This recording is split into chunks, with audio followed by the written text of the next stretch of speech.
துன்மார்க்கருடைய ஆலோசனையில் நடவாமலும் பாவிகளுடைய வழியில் நில்லாமலும் பரியாசக்காரர் உட்காரும் இடத்தில் உட்காராமலும் என்று பாஸ்டர் பென்ஸ் அவர்கள் சொல்றார்.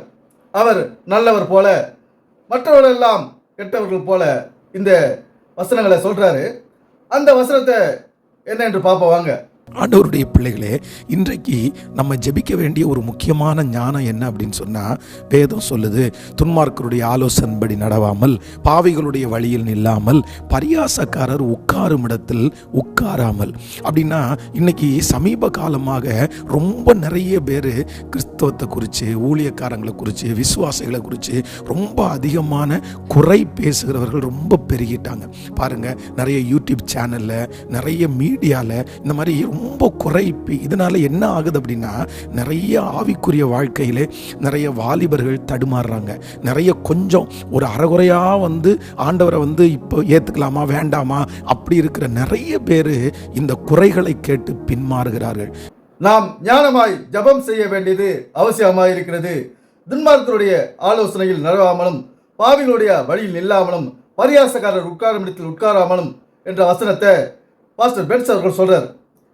இவங்க இப்போ இந்த காலத்தில் பல யூடியூபர்கள் கிறிஸ்தவத்தையோ ஊழியர்களையோ விசுவாசிகளையோ ரொம்ப தரக்குறைவாக பேசுகிறாங்க அப்படின்னு வருத்தப்படுறார். அவங்களுக்காக நீங்கள் ஜெபம் பண்ணணும் அப்படின்னு சொல்கிறார். இங்கே துன்மார்க்கருடைய ஆலோசனை இடவனும் இந்த வசனங்கள் எல்லாம் நம்ம காலகாலமாக கேட்டாச்சு. பல பாஸ்டர்கள் சொல்லிட்டாங்க. அப்போது நம்ம என்ன யோசிச்சுக்கணும், துன்மார்க்கருடைய ஆலோசனை நடவாமலும் என்னொன்னே அப்போ அல்லது பரியாசக்காரர் உட்காரும் இடத்தில் உட்காரக்கூடாது அப்படின்னு பைபிள் சொல்லுது. அதனால நம்ம வெளியில யார்ட்டையும் பேசக்கூடாது, சேரக்கூடாது. நம்ம ஞாயிற்றுக்கிழமை சர்ச்சைக்கு போகிறது தான் அது ஒரு நல்ல விஷயம். இதுதான் பைபிள் சொல்லுது. ஞாயிற்றுக்கிழமை சர்ச்சைக்கு போகாத மற்றவர்களோடு உட்கார்ந்து பேசி கொண்டிருந்தா அதுதான் பரியாசக்காரர்களோட உட்கார்ந்துக்கிட்டு தான் அர்த்தம் அப்படின்னு நாம நினச்சிக்கிட்டு இவ்வளவு நாளுக்கு அந்த மாதிரி செஞ்சோம். ஞாயிற்றுக்கிழமை ஓடிக்கின்னு பைபிளையே படிச்சுக்கிட்டு எல்லாத்தையும் பைபிளை குறித்த பல புத்தகங்களை படிச்சுட்டு கிறிஸ்டியன் பாட்டுகளை கேட்டுட்டு இப்படியெல்லாம் இருந்தோம். ஆனாலும் நமக்கு பிரச்சனைகள் தீரலை. ஏன்னா அதே கடன் பிரச்சனை, வியாதி, வறுமை இதெல்லாம் நமக்கு தொடர்ந்துக்கிட்டே இருக்குது. 50 வருஷமாக நாமளும் பார்த்துன்னு இருக்கோம். இந்த உலகத்தில், சமுதாயத்தில் இந்த பிரச்சனைகளுக்கு ஒரு முடிவே இல்லாத தொடர்ந்துக்கிட்டே இருந்தால் நம்ம யோசிக்க வேண்டியது இருக்குது. அதனால் நம்ம பேசுகிறோம். இப்போ இவரை நம்ம தனிப்பட்ட குற்றம் நீங்கள் ஒரு எப்படி அப்படின்னு நம்ம சொல்லலை. ஏன்னா பாஸ்டர் பென்ஸை குறித்து ஒரு தனிப்பட்ட ஒரு விரோதமோ ஏதோ நம்ம இங்கே பகைமையோ பாராட்டலை.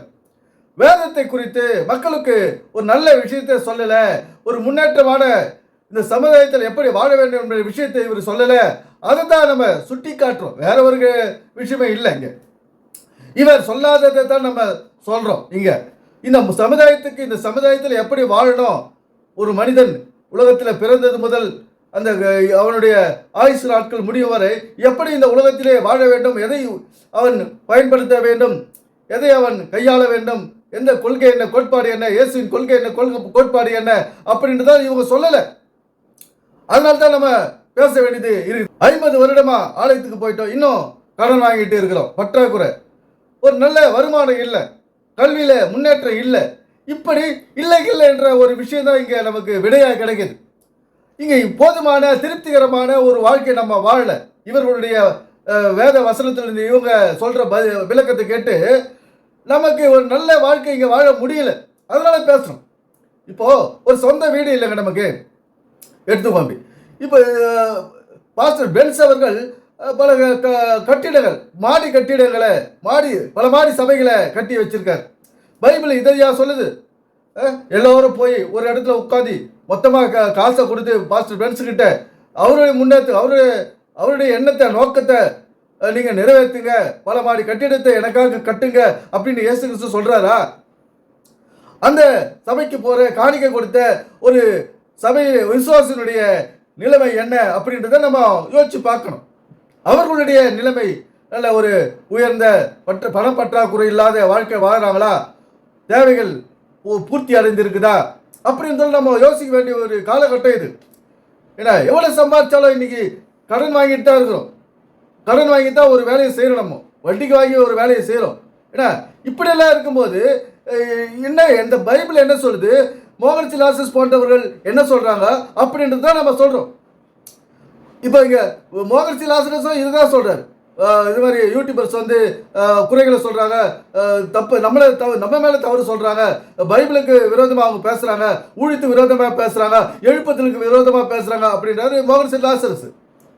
இவர்கள் ஒரு தனி மனிதன முன்னேற்றத்துக்கான ஒரு வழியை வேதத்திலிருந்து சொன்னாங்கன்னா நம்ம பேச போகிறது கிடையாது. இவர்களுடைய கட்டிடங்களும் கோபுரங்களும் கூடாரங்களும் தான் பெருகிக்கிற போது இங்கே பல ஆயிரம் லட்சங்கள் கோடிகளை போட்டு கூடாரங்கள் கோபுரங்களை தான் இங்கே அதிகரித்து நிறுது. தனி மனிதனுடைய வாழ்க்கை இங்கே கேள்விக்குறியா இருக்குது. அதனால நம்ம யோசிச்சு பேசுகிறோம். இது யூடியூப் காலம். இவர்களெல்லாம் பேசுறதை கேட்டுக்கிட்டு நாம் சும்மா இருக்க முடியாது. இன்னும் நம்ம எவ்வளோ கொட்டை எவ்வளோ குடிய முடியுமா? நீங்களே சொல்லுங்கள். ஒருத்தர் நம்ம அடிச்சுக்கினே இருக்கிறாரு, அடி வாங்கினே இருக்க முடியுமா? எவ்வளோ நாள் அடி வாங்கி அழுதுனே இருக்கிறது, சிந்திக்கிறது நமக்கு ஒரு காலகட்டம் வராதா? இதை தான் நாங்கள் பேசிக்கிறோம். ஏன்னா நமக்கு ஒரு தனிப்பட்ட விரோதமோ காழ்ப்புணர்ச்சியோ ஒன்றும் கிடையாது இவங்க மேலே. பைபிள்லேருந்து இவரும் கிறிஸ்தவர், நானும் கிறிஸ்தவர். ஏன்னா காலகாலமாக சர்ச்சைக்கு போனவங்க தான், காணிக்க கொடுத்தவங்க தான், இல்லைன்னு சொல்ல. ஆனாலும் ஒரு முழு வளர்ச்சியும் இல்லையே. சர்ச்சைக்கு போயிட்டா விபத்து வராது இருக்குதா சொல்லுங்க? சர்ச்சைக்கு போகிறோம், காணிக்க கொடுக்குறோம், பாஸ்டிங் பேர் நடத்துகிறாரு பாஸ்டர் பென்ஸு, அதுக்கெல்லாம் அட்டன் பண்ணுறோம், அவர் சொல்கிற பாட்டு பாடுறோம், ஜெபம் சொல்கிற ஜெபம் பண்ணுறோம். ஒரு விபத்து வராது இருக்குதா நமக்கு? அந்த சர்ச்சில் இருக்கிறவங்களுக்கு இதெல்லாம் நடக்காது இருக்குதா? யோசிச்சு பாருங்க.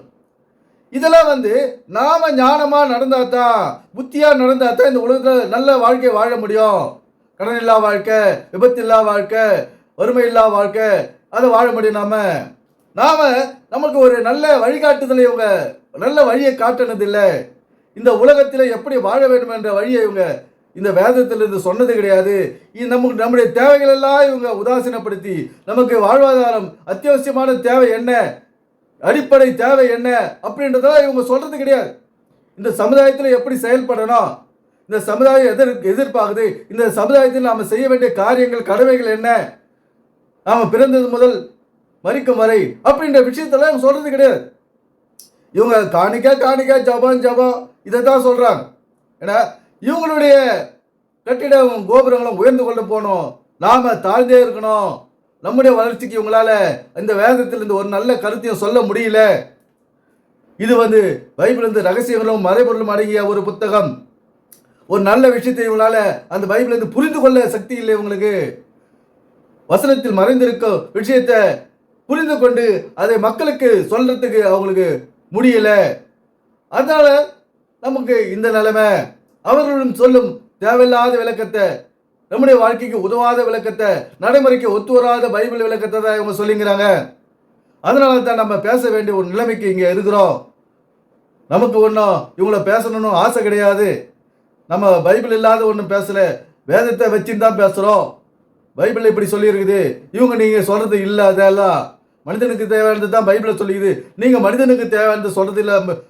பாஸ்டர் பென்ஸ் அவர்களே, நீங்கள் கடவுளையை உயர்த்திக்கிட்டு, இயேசுவை உயர்த்திக்கிட்டு, உங்களை கட்டிட கோபுரங்களையும் அடுக்குமாடி கட்டிட சபைகளையும் பெரிய விஸ்தாரமான சபைகளையும் கட்டுறது தான் நீங்கள் குறிக்கோளாக இருக்கிறீங்க. பெரிய ஜப மையங்களை கட்டி அங்கே ஜபம் பண்ண சொல்கிறீங்க, வீட்டிலேயே உட்காந்து ஜபம் பண்ணுங்க அப்படின்ற ஒரு விளக்கத்தை இவங்க கொடுக்குறதே கிடையாது. ஜபம் எங்கே செய்தானாங்க? ஜபம் எங்கே செய்தான்னா ரோட்டில் போகும்போது கிட்ட நம்ம ஜெபிச்சின்னே போகலாம். ஆண்டவரே இது எனக்கு நடக்கணும், ஒரு பயம், நமக்கு ஒரு முன் அனுபவம் இல்லை, யோசிக்கிறோம், முடிஞ்ச அளவுக்கு யோசிச்சு செய்கிறோம் ஒரு வேலையை. இருந்தாலும் ஆண்டவரே இயேசுவே இந்த வேலை எனக்கு முடியணும், நான் நினச்சபடி இதெல்லாம் செய்யணும், நீங்கள் உதவியாக இருக்கணும் அப்படின்னு நம்ம ஜெபம் பண்ணுறோம். அதுக்குன்னு ஒரு கூடாரத்தை கட்டிக்கின்னு அங்கே நம்முடைய காசுகளை எடுத்துகிட்டு போய் கட்டிட்டு கொடுத்துட்டு இவர் பாஸ்டர் பென்ஸ் ஒரு கூடாரத்தை கட்டுவார், அங்கே போய் உட்காந்து இவர் சொன்ன பிறகு ஜெபம் பண்ணுறதுல முட்டி போட்டு ஜெபம் பண்ணுறதுல ஒரு பயனும் கிடையாது. அது நம்ம செய்ய வேண்டிய தேவையும் கிடையாது. பைபிள் அதெல்லாம் சொல்கிறதும் கிடையாது. இதனால் நம்ம பேசுகிறோம். இவ்வளோ பிரச்சனைகள் இருக்குது இந்த உலகத்தில், சமுதாயத்தில், தனிப்பட்ட மனிதனுடைய வாழ்க்கையில், குடும்பத்தில் சமாதானம் இல்லை, சந்தோஷம் இல்லை, அதனால பேசுகிறோம். இது ஒரு மோகன் சிங் மேலேயோ மற்றவர்கள் மேலேயோ பாஸ்டர் பென்ஸ் மேலே நமக்கு ஒரு என்ன தொடர் பகையா இல்லை அனுநம்பி பகையா இல்லை ஒன்றுமே கிடையாது. ஏன்னா சொத்து தகராத பேசுகிறோம். உங்களுடைய சொத்து, உங்களுடைய அப்பாவோட சொத்துக்கோ எங்களுக்கு பங்கு கொடுங்க நான் சொல்கிறேன், இல்லை, எங்களை வாழ விடுங்க. அப்போ துன்மார்க்கருடைய ஆலோசனை யாரு சொல்றது யாரு? இவங்க தான்.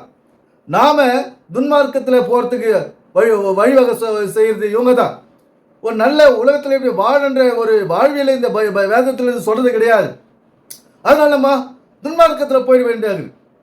ஒரு பரியாசக்காரர்னா அந்த பரியாசம்ன்றது ஒரு நேர விரயத்தை செய்கிறது தான் பரியாசம். இப்போ ஞாயிற்றுக்கிழமை நம்ம என்ன செய்கிறோம், போயிட்டு அங்கே நேரத்தை விரயம் பண்ணுறோம். வேதம் என்ற பெயரில், வசனம் என்ற பெயரில், நம்ம வழிபாடு என்ற பெயரில் நம்முடைய நேரத்தை விரயம் செய்கிறோம். நம்முடைய நேரத்தை விரயம் பண்ணுகிறார்கள் இந்த பாஸ்டர் பென்ஸ் போன்றவர்கள். அதனால தான் பேசுகிறோம். நம்முடைய சக்தி இங்கே களவாடப்படுகிறது. நம்முடைய சரீர சக்தியை எழுந்து கொண்டு இருக்கிறோம். இந்த ஓய்வு நாளிலே ஓய்வெடுக்காத இவங்க கூட போய் நம்முடைய சரீர சக்தியை இழந்து கொண்டிருக்கிறோம். தள்ளாடி நடந்து கொண்டிருக்கிறோம். பேசக்கூடிய சக்தி இல்லாத பேசிக் கொண்டிருக்கிறோம். நம்முடைய அன்றாட கடமைகளை செய்ய முடியாமல் நாம் தவித்துக் கொண்டிருக்கிறோம். யாரால? இந்த பாஸ்டர் பென்ஸ் போன்றவர்களால் மட்டுமே. நண்பர்களே, அதனால தான் பேசுறோம். ஒரு தனிப்பட்ட ஒரு காழ்ப்புணர்ச்சி இங்கே கிடையாது. இங்கே நாம இனிமேலாவது இந்த கிறிஸ்தவர்கள், பைபிள் படிக்கிறவர்கள், பைபிளில் என்ன சொல்லி இருக்கிறது, நம்முடைய குடும்பத்துக்கு நாம செய்ய வேண்டியது கடமைகள் என்ன, அதை செய்தால் போதும் அப்படின்னு சொல்லுது பைபிள். ஏன்னா அதை நாம் சிந்தித்து நமக்காகவும் நம்முடைய குடும்பத்திற்காகவும் கடவுள் கொடுத்த நமக்கு பிள்ளைகளுக்காகவும் பேர பிள்ளைகளுக்காகவும் நாம் நம்முடைய சக்தியை செலவு செய்து அவர்களுடைய முன்னேற்றத்திற்காக நாம் பாடுபட வேண்டும் என்பது இறை நோக்கம். எனவே சிந்திப்போம், செயல்படுவோம். நன்றி, வணக்கம் நண்பர்களே.